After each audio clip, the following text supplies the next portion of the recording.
Hello everyone, সবাই তোমরা কেমন আছো? আমি পায়েল চলে এসেছি তোমাদের সাথে নতুন আরেকটি ভিডিও নিয়ে। আজকে বানাবো দই চিংড়ি। দই চিংড়ি বানানোর জন্য প্রথমেই আমি চিংড়ি মাছগুলোকে ভালো করে ধুয়ে নিয়ে নুন হলুদ মাখিয়ে রেখে দিয়েছিলাম 10 মিনিট। এবার আমি তেল গরম হতে দিয়েছি, তেল গরম হয়ে গেছে। এবার আমি আস্তে আস্তে চিংড়ি মাছগুলো এর উপর দিয়ে নেবো।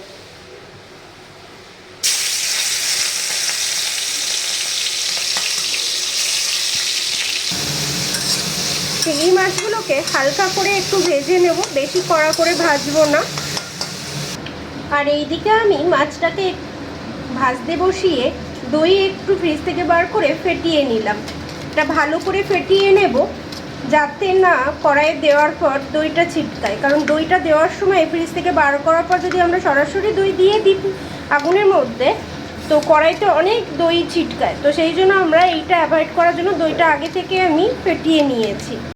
এরপর এক সাইডে নিয়েছি আমি মিক্সিং জারে 5-6টা কাঁচা লঙ্কা, রসুন, আদা, পেঁয়াজ আর অল্প নুন, হলুদ আর একটু পোস্ত আর শুকনো লঙ্কার গুঁড়ো এগুলো সব আমি একসাথে মিক্সড করে আলাদা করে সরিয়ে রাখবো।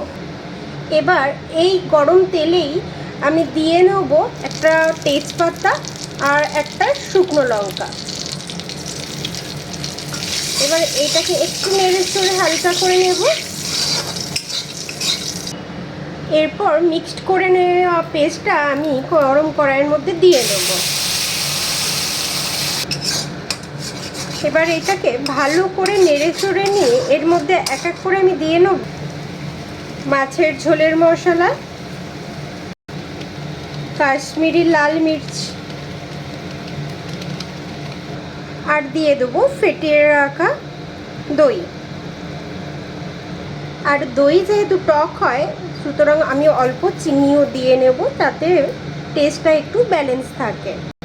এবার এটাকে ভালো করে মিক্সড করে নেব আর একটু কিছুক্ষণ কষতে দেব।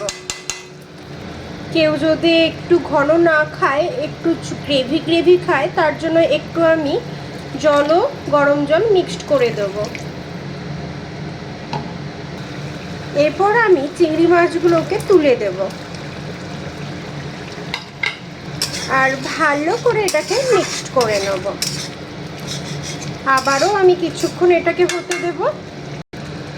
আর নামাবার আগে আমি গার্নিশিংয়ের জন্য অল্প ধনেপাতা ছড়িয়ে দেব। আর এই যে দেখো, আমার দই চিংড়ি রান্না করা কমপ্লিট। তোমাদের কেমন লাগলো তোমরা জানিও আমাকে। আমার তো দারুণ লেগেছে খাওয়ার পর। আর যদি তোমাদের ভালো লেগে থাকে তাহলে একটা লাইক, কমেন্টস আর শেয়ার করতে ভুলো না কিন্তু। আজকের মতো ভিডিওটা আমি এখানেই শেষ করলাম। আবার দেখা হবে নেক্সট ভিডিওতে। টাটা।